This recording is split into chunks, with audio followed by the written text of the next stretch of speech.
Hey, Shalom, Shalom, Shalom. It's Naaman with the DC Camp Branch of Great Millstone, back for another video.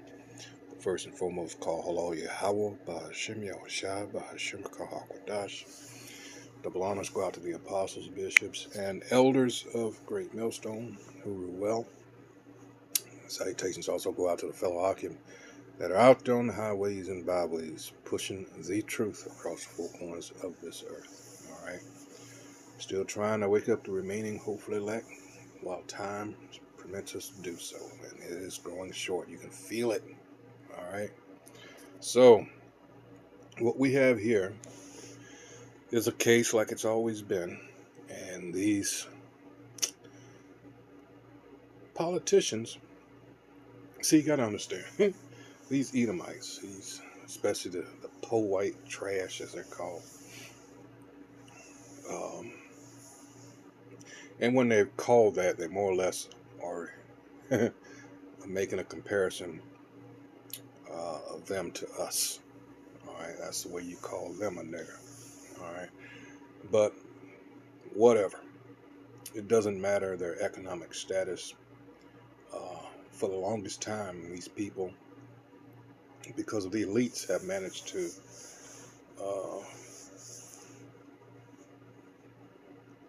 take advantage of that hatred that they have toward us. And anything that looks like it's going to be a benefit to us, oh, we can't have that. No. Even if it ends up hurting them in the process. How fucked up is that? So we're going to go ahead and roll this video, and she makes good points. All right. As you're going to see. All right. So sad. But especially now with this situation that happened briefly with TikTok, and everybody got to look in that window and peek into what China really is all about. And they found out that all I've ever been told is lies. Like, isn't that what we've been trying to tell you for I don't know how long?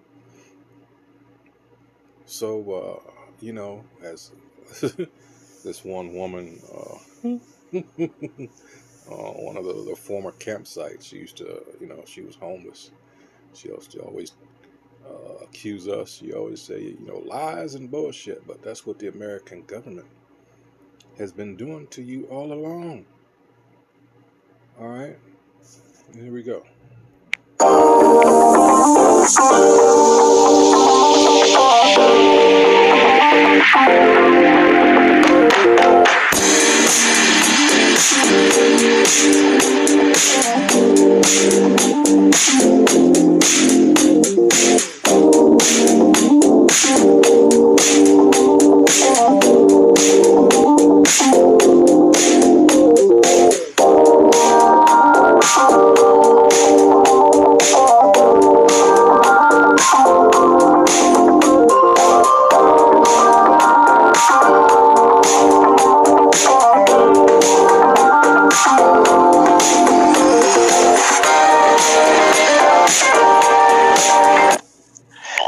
This is Zahid Boulay, and I hope you're having a wonderful day.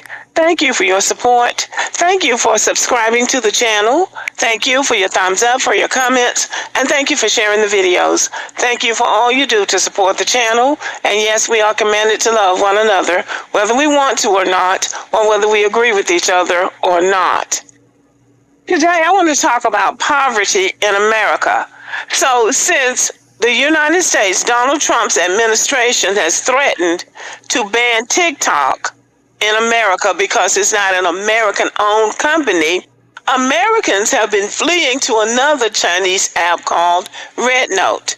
And in that note, white Americans, this is mostly white Americans, and Chinese people are talking back and forth about the propaganda that each country has spread about the other. And what they say, and I've been listening to this very carefully, is that the propaganda that America has put out about itself to the Chinese people is wrong. But the Yep. propaganda that the Chinese people have put out about America is right. And what Oh, that means is that America has tried to paint the picture of not only China, but any other country in the world as being third world, third rate, not as good as America. Everything that's popping and that's going on good in the world is in America. But the Chinese are showing a different side of China in this app. They are showing beautiful cities. They're showing where they have free health care. They can buy apparently a cart full of groceries for $3. And they have a life of peace and ease.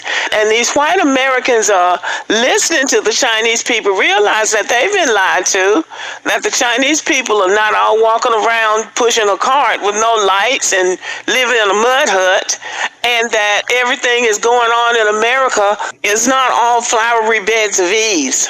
So the white people are now complaining about rent. They're complaining about buying food. They're complaining about having to pay if an ambulance comes to get you. They're complaining about health care. They don't know how they got here.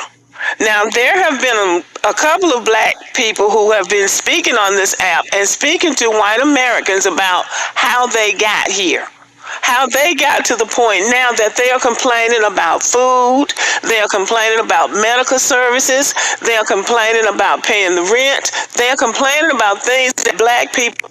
how many times and how many scriptures have we gone over and put out there that all this shit you've done is going to come back on your own head? Psalm 7:15 and 16, Psalms 9 and 15. It goes on and on and on. All right? You're not getting away with it. You're starting to feel what we've been going just so far. You're just now getting into it. And she's going to explain this. I don't want to jump the gun. But see, it's good that Jakes are going on there and they're introducing this, or explaining this, I should say, to everybody. You're here because of the wickedness you did toward us. And again, she's going to go into it. I don't want to spoil it, but damn, how. Oh, ever since, if I had to pick a time, an event, I would say going back to Bacon's Rebellion, somewhere around that time, where was it under King? What king was it? Was it King George? Was it the second? Wait a minute. Anyway, the thing was,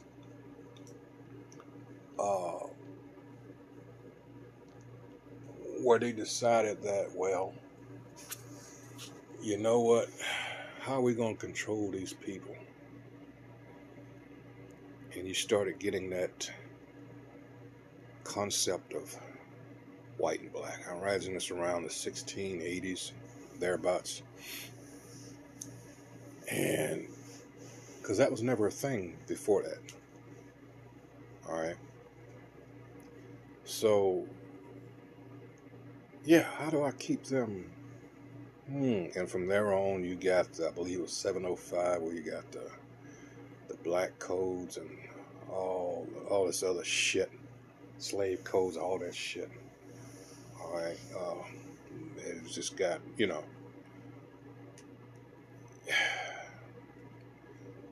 So now you see this, and you're going to see more of it. Me, I'm already laughing. This appeal for unity, because they're catching hell now. No, nope. You're on your own there. Because see, here's the thing: with all that we've tried and different ways of being or becoming self-sufficient. They shot it all down. They sabotaged it.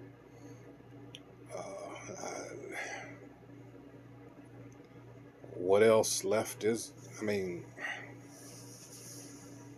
if you're of a mind that you're still pushing for America to succeed at this point, in this day and age, well, what can you say? That person is either deaf, dumb, and blind, is an idiot, is as evil as the oppressors, or you can say all the above. Yeah.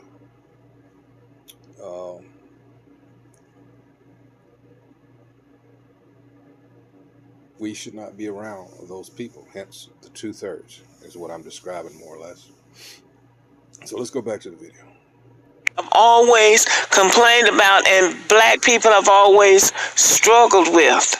But again, we know how we got there, but they don't understand how they got to this point of poverty. But the reality is white people have voted themselves into poverty. Every time they have had a chance to choose convenience, ease over racism, they have voted for racism. And that is why they are where they are. Because this country is very young. And the white people who came to this country were given all kinds of freebies, but while they were getting the freebies, we were eating the cost. We were doing the work. They were enjoying the fruits of our labor. That's how this country got started.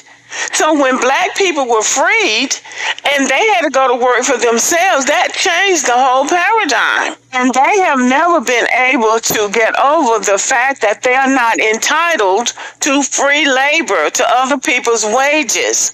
And they've been angry about this ever since. And that is why whenever they have a chance to vote against something that they think might help us, they are going to vote against that. And that is how they have voted themselves into poverty, not looking at their situation, but looking at our situation, determined to keep us down so we can't make any progress. They're not making any progress either. Let's look at health care. When President Obama was in office, he came up with the Affordable Care Act. They had... Now, again,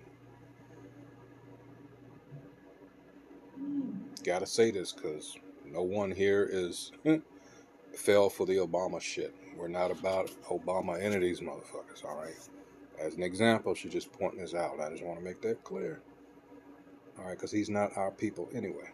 It's set up where if the government had sponsored that insurance, national insurance for people who didn't have insurance, that it would have been cost efficient for everybody. They voted against that and gave it Obamacare to make sure it didn't pass in Congress. And then when it finally passed under the Affordable Care Act, Donald Trump came in office, and the first thing he tried to do was to do away, to destroy the whole Affordable Care Act. And one justice on the Supreme Court, Justice Roberts, saved the Affordable Care Act for the American people. But they did everything they could to gut it, and the American people were behind it because they didn't want to support anything that President Obama came up with simply because he's black. That's all it was. So they voted for racism over convenience, over affordable health care for everybody. Some of the poorest, sickest white people in this country live in the South. These Southern governors would not expand Medicare so that these people in these rural areas where these hospitals have closed could have health care. They voted against it. So white people continue to vote themselves into poverty and then complain because they don't have anything.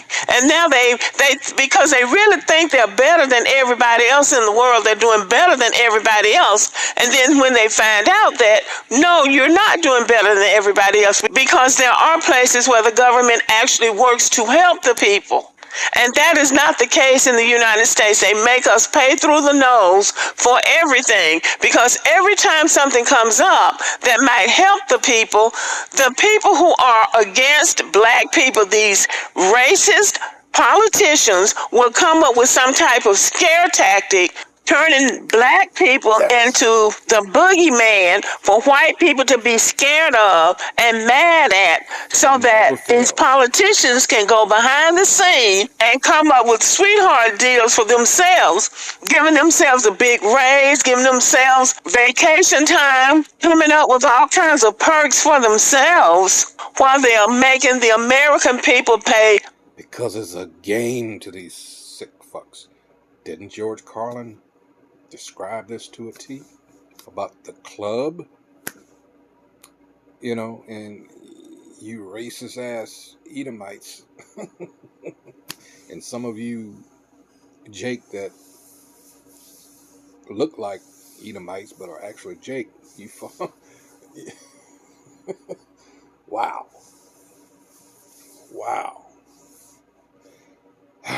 Scriptures. Well, we tell you, that's what you get for following, for that, we got to go there.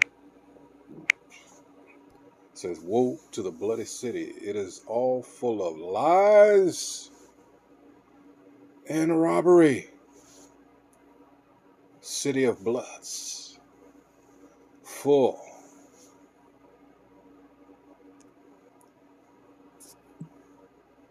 Let's go to Isaiah. And behold, at eventide trouble, and before the morning he is not. This is the portion of them that spoil us, and the lot of them that rob us. It's a constant thing. Again. Alright. Isaiah 42. Who gave Jacob for a spoil? Actually, let's go up to 22. Let's go on up here. It says, but this, talking about us, this is a people robbed and spoiled.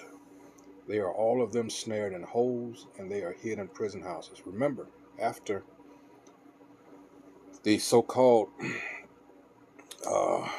freeing of the slaves in 1865, all right, actually started in 63, but the word didn't get to everybody until 65, all right, so-called Emancipation Proclamation. So how are they going to get? How are they going to? Oh man, it's a huge hole. We don't have no more free labor. What are we going to do? Damn, I didn't have it queued up. I had,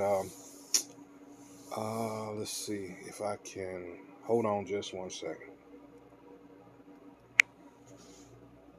So here it is. I managed to find it. It's from Phil Scott's Emancipation Media website podcast.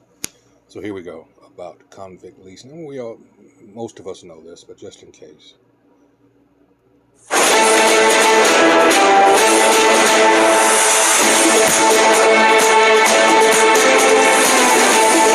They say, hey, these black folk think they're free.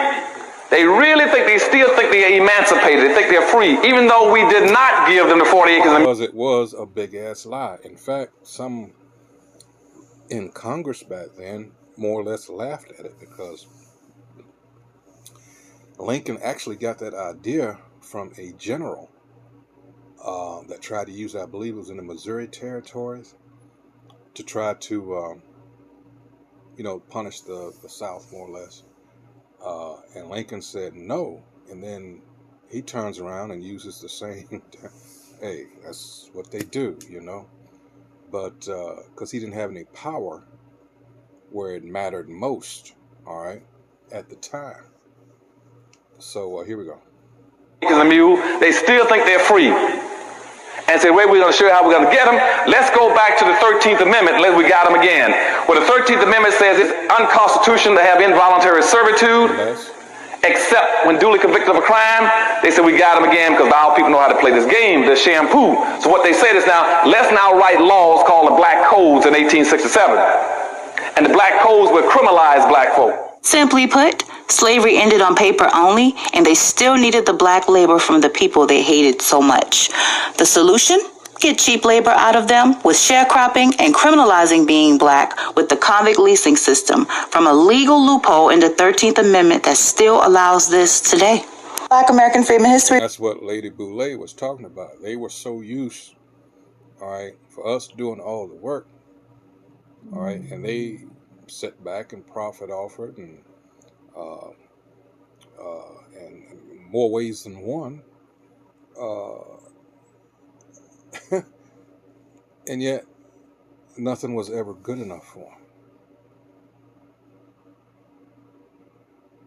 They complain, well, you know, why don't they pull themselves up by their own bootstraps? Tried all that shit. Sabotage.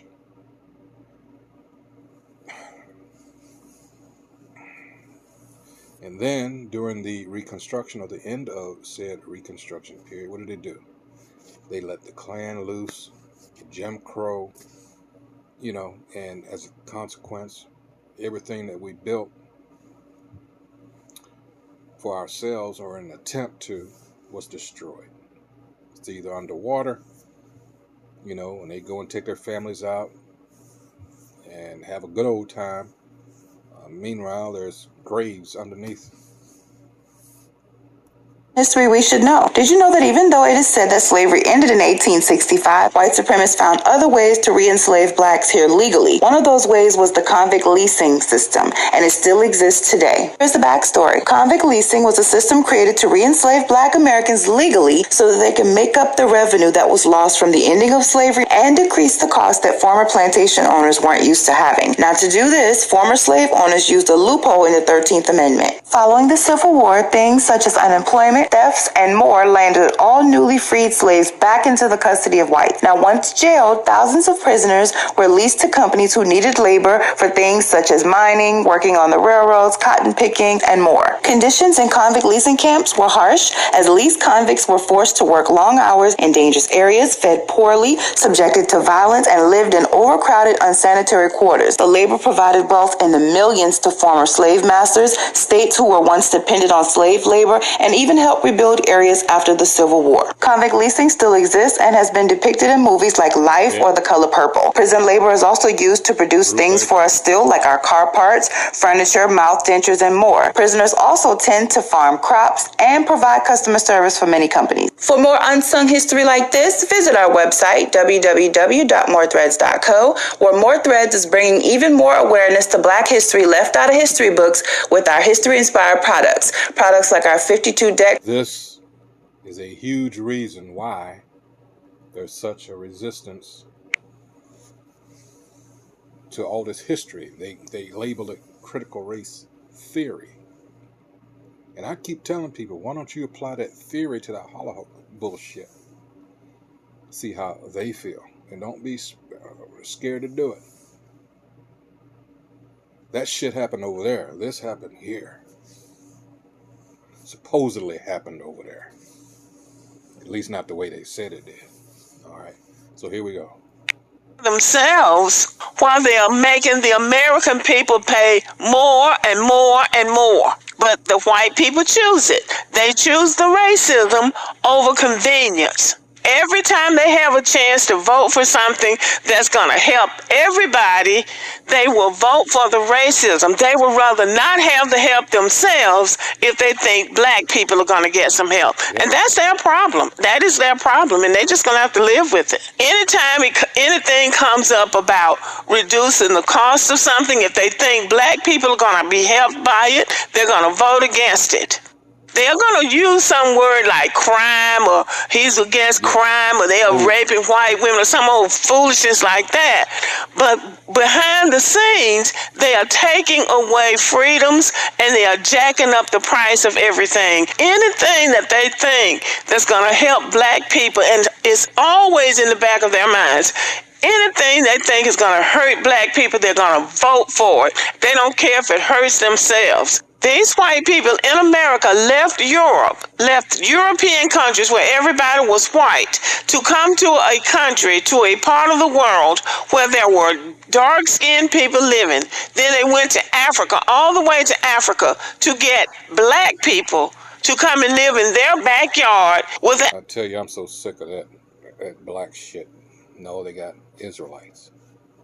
aim of robbing them of their humanity and of their labor. So if they wanted to live in a homogenous society where they could be for all for one and one for all, they should have stayed their asses in Europe. So it's very good that they're having this conversation with the Chinese people. China is a homogenous society, which means that all of them are Chinese, they all look alike. So maybe they don't have the same animosity towards